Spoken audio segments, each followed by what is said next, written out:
Hello viewers, it's the day after my video where I asked for feedback, where I asked for questions from those of you who want me to discuss particular topics, and I'm amazed at how many people have kind of taken me up on this. I've had more than 70 surveys filled out within the first 24 hours, so and I found it very interesting going through the results of the survey. It's really helping me to get a feel for who I'm talking to. I'm very grateful to everyone that's taken part in the survey, and if you still would like to, I'll put a link in the description. But what I wanted to do was do a quick fire round of some of the questions that have been asked by my viewers. So without further ado, that's what I'm going to do. So Mr. Blue asks, do you think people who live double lives to be able to see their family are hypocrites? Short answer is no. I do think that there is a question of honour when it comes to finding out that it's not the true organisation, but still going out and preaching to tell people that it is. But having been a witness and having been under the threat of shunning, I don't think it's as simple as saying, well, you're a hypocrite if you do that. Because it's not just a case of being shunned if you leave the organisation. You can also be shunned or experience a degree of shunning simply through not going on the preaching work or not going to the meetings. So I understand that it's a very complicated situation. So I wouldn't really want to call anyone a hypocrite. But I do think it's an important question that everyone needs to consider on an individual basis, whether they feel comfortable going out in the preaching work if they know it's not the true organisation. What to do if you're a child, teenager, born into the faith and is currently unbelieving? Am I supposed to alert my best friends about it? Am I to tell no one about my doubts and hide until I am old enough to move out? And that's from Timothy, who I assume is the child teenager in question.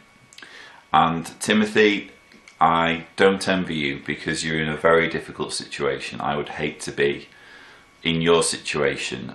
All I would say is this, be patient, there's no rush. Plan very carefully your exit strategy, because by no means are the witnesses, your family included, by no means are they going to make this easy for you. You might want to as well test the water, just to find out how indoctrinated your parents are. And there's a number of ways that you can do this. Just as one example, Theroux has done an excellent series of documentaries about the most hated family in America, and it's about the Westboro Baptist Church. You can look it up online.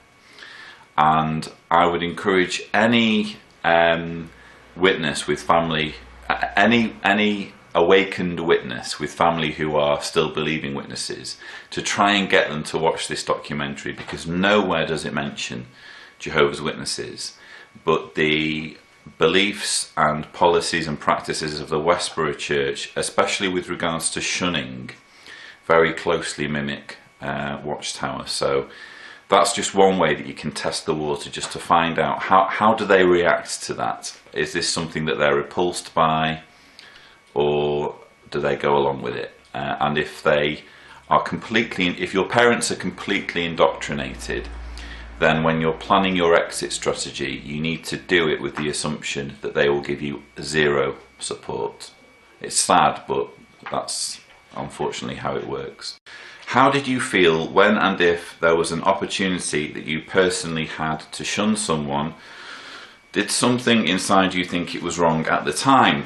Asks Max. That's a very good question. I think back to when I was a witness, and I obviously did shun people, including family members who weren't necessarily disfellowshipped, but I knew that they were no longer practicing witnesses. and you do scale back your level of contact with them. And I can remember there being disfellowshipped ones visiting the Kingdom Hall that I wasn't to speak to, so I wouldn't speak to them. So I did participate in shunning because I was indoctrinated.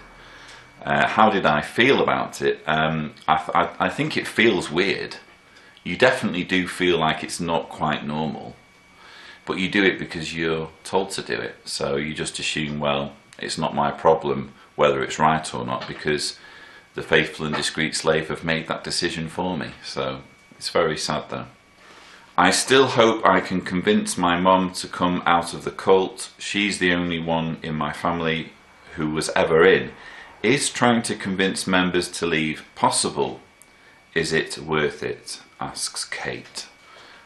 Similar to what I said to Timothy, really, it really does depend on the level of indoctrination, whether there are any pre-existing doubts, and as I say, there's no harm in testing the water, preferably by comparing Jehovah's Witnesses with other similar cult-like groups and just seeing whether there is any kind of repulsion to what those groups are doing. But yeah, it really does depend on the individual, so I kind of hate to comment, but if there is any way at all of getting through to your mother, then it's definitely worth it. Definitely worth it. George Fresh asks, how did you first start to doubt the truth?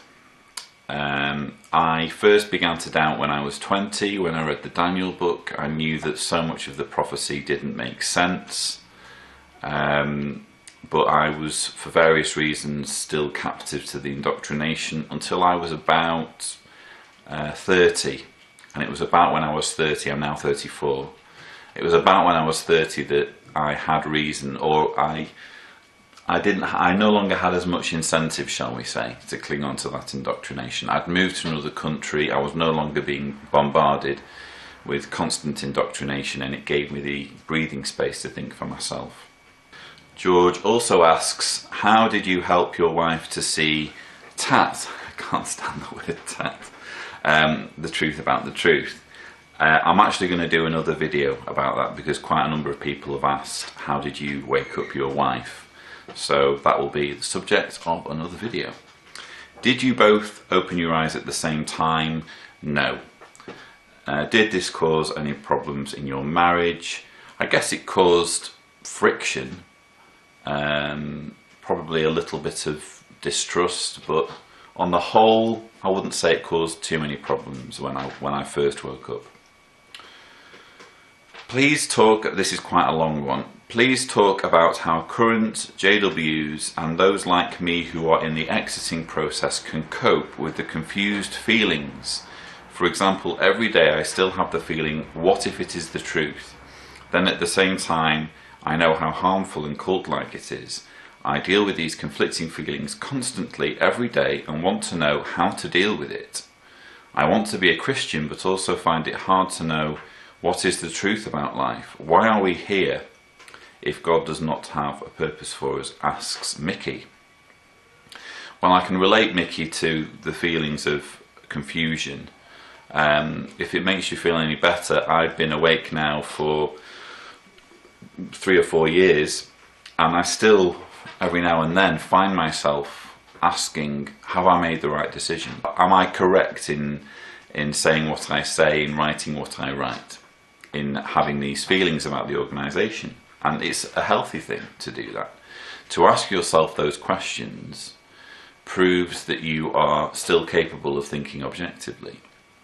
But it also shows, when you have these kind of feelings of confusion, that the indoctrination of Watchtower runs very deep, and you should never expect to just be completely free of it. There will always be moments where you have flashbacks, where you find yourself wondering whether the governing body is still God's appointed channel on earth, all those kinds of things. So it's perfectly normal, is what I would say. And you also ask, what is the purpose of life, basically? Well, I'm agnostic, so you might be more comforted by the answer given by a Christian. All I would say is that asking a question such as, what is the purpose of life for mankind, presupposes that there is a purpose of life for mankind. It's far more useful to ask the question, what is the purpose of my life? And when you ask that question, it's much easier to come up with an answer. For me, the purpose of my life is trying to help people.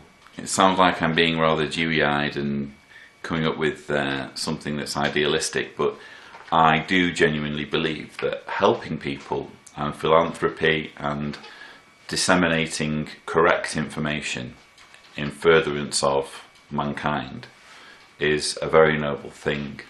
And as I alluded to in one of my last videos, I think there's few more poetic or even spiritual things that you can do with your life than to help people who don't even know you and can never even thank you. A Dog's Dinner asks a number of questions. What life has been like since your judicial committee? Well, it was very, very difficult and very, very stressful to begin with. I very nearly did a video on it, in fact, but I had to not publish it for various reasons. But it has been very stressful, but we are through the worst of it, I think.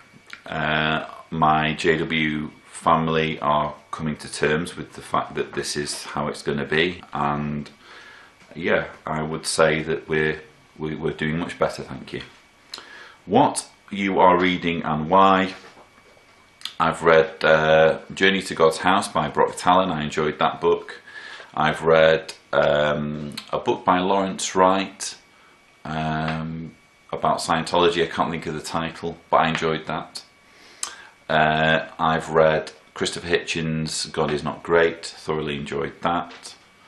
And I'm intermittently reading Apocalypse Delayed by Jim Penton, which is kind of more of a scholarly book, so it doesn't it's not as much of a page turner as, say, Crisis of Conscience, but I do find the information extremely useful. Other than Franz, what woke you up? Well, I sat down and I wrote a list of things that didn't make sense to me, and once I saw the list, just seeing the number of things that didn't make sense to me itself was a huge leap forward in waking up. What resources helped me once I'd reached that crossroads? Apart from Franz, I would say JW Facts. Excellent website, and I would thoroughly recommend it to any witness who is beginning to have doubts that it isn't the truth. Where did you learn your writing skills? That's very flattering for you to say that I have writing skills. I've always enjoyed writing, even when I was a child. I really liked the creative writing assignments that we'd get where we had to go home and write a story about something. I always loved that. And the most enjoyable part of giving talks for me was writing them when I was a witness. And it's just something I enjoy doing. So thank you for that compliment. What was your first Christmas like? I guess I've had a couple by now, and they've been fairly, how can I put it, fairly non-eventful. It's just, how can I put it, we're still not in a position where we can kind of openly celebrate Christmas because we don't want to offend our family, and frankly it's not something that matters a huge amount to my wife and I know that will be sad to many of you, but Christmas, for various reasons, it just doesn't have the same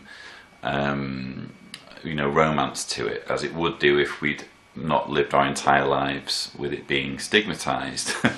But I think once our child is born and once our child is old enough to kind of be cognizant of what's happening, I think Christmas will take on a new meaning then, and because we don't want our child to be without Christmas, so it will be interesting to see whether that changes.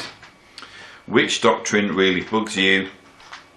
Well, the one for me is the shunning, and I've heard people say, well, you can't single out shunning. What about all the other doctrine? And I obviously loathe the mishandling of child abuse and you know, the blood doctrine and all of those other things. But here's why I focus on shunning, because if you get rid of shunning, if you make it so that people can leave the organisation without any repercussions, which they should be able to do according to their human rights, it basically means that witnesses can start voting with their feet. They can signal to the governing body that the mishandling of child abuse is unacceptable simply by leaving en masse. But shunning prevents them from doing that. So I think if you get rid of shunning, you automatically, it has like a knock-on effect, you automatically free up some of the negative effects of the other problems with Jehovah's Witnesses, because you make it possible for people to vote with their feet. Have any of your JW friends come out since you left? We've had one or two interesting emails from people, but I wouldn't say that they necessarily have come out. It's just kind of expressing an interest in our work, some degree of sympathy, but not yet. But it really wouldn't surprise me if some of my JW friends or indeed family members eventually come out, but I think it's early days yet. There are a few comments from Demanda, who happens to be an active witness.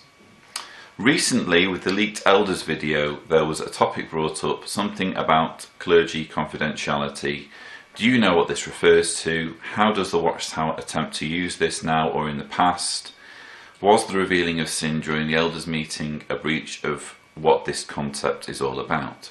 So clergy confidentiality is basically, if you think of the kind of Catholic confessional box, it basically, the concept of it is that if you are a devout believer, or say you're a Catholic, and you go to confess a sin, that sin should stay between you and your priest. And the idea is that your priest shouldn't be held accountable for not reporting what you've said. So straight away you can see a problem, because if you've gone to your priest and confessed to molesting a child, that's more than just saying I've sinned. That's saying to someone I've committed a crime. So the idea of clergy confidentiality in my book should apply to keeping indiscretions and so-called sins private, but it shouldn't be used as an excuse for covering over crime. And the reason why there's a kind of, I think it's Mike and Kim have commented on this. They mention about how when Robbie, in the disfellowshipping video, he approaches two elders and confesses to his fornication, but those two elders at the very next elders meeting then sit there and tell the entire body of elders about what Robbie has told them. And so and there's nothing in the video that even hints at Robbie saying, by the way, feel free to go and tell all the other elders about this. So the clergy confidentiality is broken in that video. But as far as legal issues are concerned, I don't think that clergy confidentiality should apply when crimes are committed. Any commentary on new content from the jw.org website? I've written an article on the jw.org website, and my feelings haven't changed since that article was written. It's basically almost laughable how the extent to which they'll go to try and portray their religion as something that it isn't. Personal experiences and encounters in your daily life with JWs, either intentional or casual. We don't run into JWs a great deal when we're out and about. My wife and I do shopping trips into town every week or so, and it's rare. We haven't had that many encounters, so I guess it's early days really for me to comment on that. It's easy to say that teachings are false, whatever, but even if that is the case, why would the JW continue as they do? With what end goal? To them, they are serving the true God and doing his will. Do you believe that the GB believe otherwise, or are you doing this merely for personal, or are doing this merely for personal monetary gain? What big goals do you think the Watchtower Corporation has, if not to promote their form of true worship? So I guess a summary of that question would be, do you think the Watchtower Society knows what they're doing? What are their motives? And my theory is that the Watchtower Society, because people like to think of the governing body kind of scheming and thinking, how can we trick people, how can we be evil, how can we lie? I genuinely believe that they are deluded enough to believe that they are God's organisation. I don't think that they are pulling a scam as far as that's concerned. In other words, I don't think that they are all atheists, for example, who are doing this, purely for the buzz of leading people, although they do get a buzz from leading people, that's clear. I think that the Watchtower Society is a little bit like a Frankenstein. It's kind of evolved over a number of decades, and it's taken on almost a personality of its own, even though it's just an organisation, if that makes sense.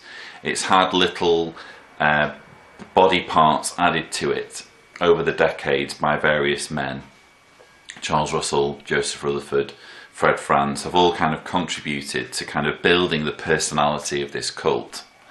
And even though it's not a life form as such, it's kind of taken on lifelike attributes, and that's the evil that we see in the Watchtower, I believe. It's not a person or a group of people, it's an idea, it's a movement that has taken on very, very evil characteristics that we sometimes like to blame people for, but in fact it's just the movement itself that has those characteristics.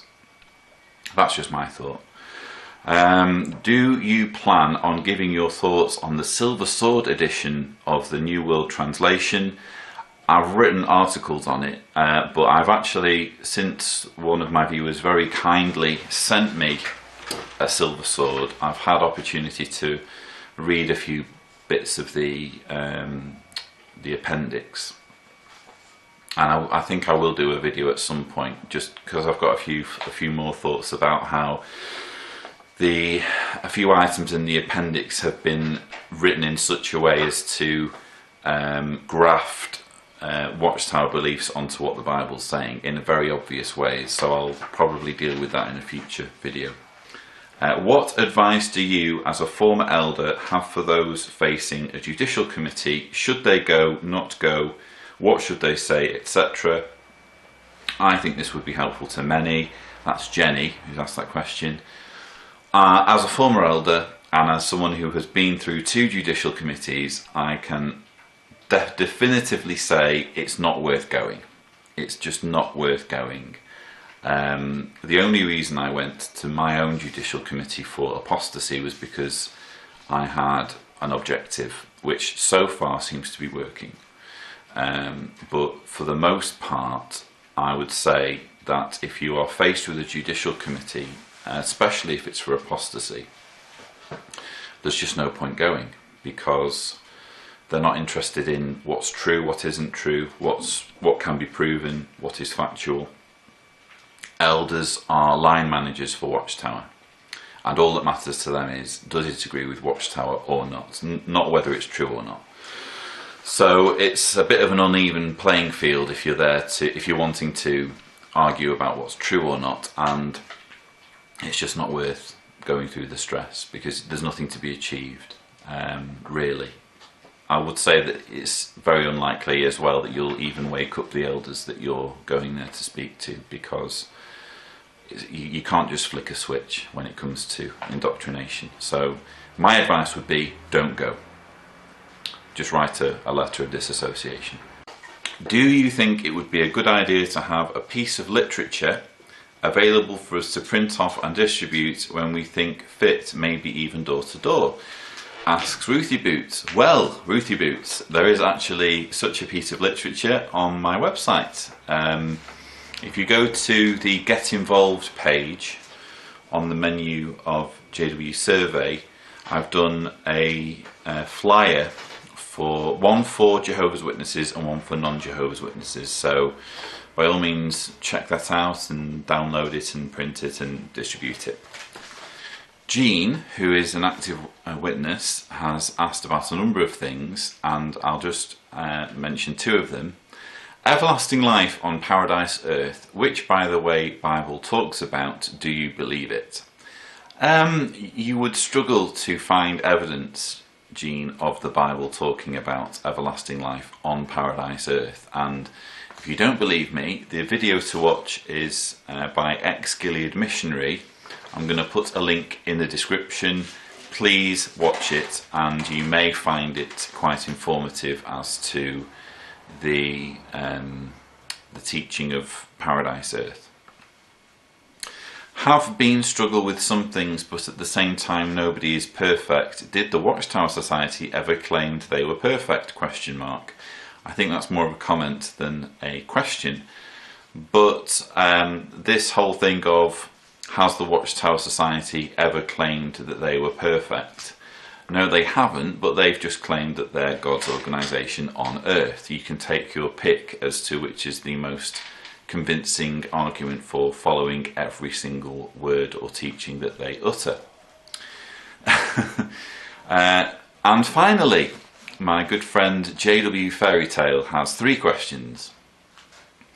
What various eventualities can you foresee for the Jehovah's Witness group in the next 20 to 30 years? I.e. implosion, irrelevance, reformation, new version, reboot, status quo, conscious class, insurgency, division into new sects, etc. I think of all those options, I lean more towards irrelevance. I think that as we get deeper into the information age, where it's harder and harder to have a monopoly on information and stop people from viewing information because of the internet, I think that Watchtower is already becoming irrelevant, hence the organisational downsizing. Only time will tell precisely how irrelevant they become. It will be interesting to see. I can foresee a time when the Watchtower Society is almost non-existent in terms of size, but still has, you know, followers, worshippers, members, whatever you want to call them, around the world. After all, there are still Bible students today, despite the fact that Russell taught that the measurements of the Great Pyramid of Giza had significance and all that nonsense. There are still Bible students today. So it's perfectly conceivable in my mind that there will always be people who follow every word the governing body has to say. But the question is how many? And I think that irrelevance pretty much sums it up. It will become fewer and fewer people. As things stand, I found online that the global growth rate, population growth rate, is 1.1% for the world. So if you take the witness growth rate, which last year was 2.1%, then you have a growth rate which is only 1% above the world's population growth rate. Is that anything to be proud of? I would say not really. It's basically floundering with your head just above the water organisationally. So I would submit that if the rot hasn't already started, then it will soon begin. And there's an argument to be made that the numbers are already in decline, but we just don't know about it because the books have been cooked, so to speak. That's speculation, but I think irrelevance definitely. Question 2. Are sidewalk kiosks, jw.org referrals and park bench witnessing becoming the new norm? Meaning, is the door-to-door ministry becoming impractical, unfruitful? Will these new alternatives be any more successful at all? The door-to-door ministry is, and for a long time has been, impractical and unfruitful. You just cannot. The problem with door-to-door ministry is this. Google. When you close the door on someone having given them Watchtower propaganda to read, if that person is remotely intelligent and inquisitive, say they read the literature and think, wow, this group really has got the truth. How did I not see this? How did I not find out about Jehovah's Witnesses sooner? What does it say on the internet about Jehovah's Witnesses? I can't imagine a scenario where you wouldn't, if you were so genuinely interested in what Jehovah's Witnesses were telling you, you wouldn't think, surely this is too good to be true. Surely it would be worthwhile seeing what the feedback is on Jehovah's Witnesses on the internet. And the minute you do that, it all starts to become undone. The outdoor preaching effort with the placards and with the wheelie carts and what have you has exactly the same problem, because no matter where you find people, finding people and giving them literature to read has never been a problem for witnesses. You will always be able to push a book or a magazine into someone's hands, or they will always accept it with a view to getting rid of you. The question is, will they be prompted by that literature to become witnesses? And in the age of Google, in the age of Bing and Yahoo and what have you, basically search engines, it's impossible for Watchtower to thrive, because you just can't. You can expect Jehovah's Witnesses to not go online and research their beliefs because they're indoctrinated. But you can't expect non-indoctrinated people who haven't had the fear of God put into them, should they ever venture onto an apostate website, you can't expect them to be held to the same standards. So the whole street thing that JW.org is trying has exactly the same pitfalls as the door-to-door work.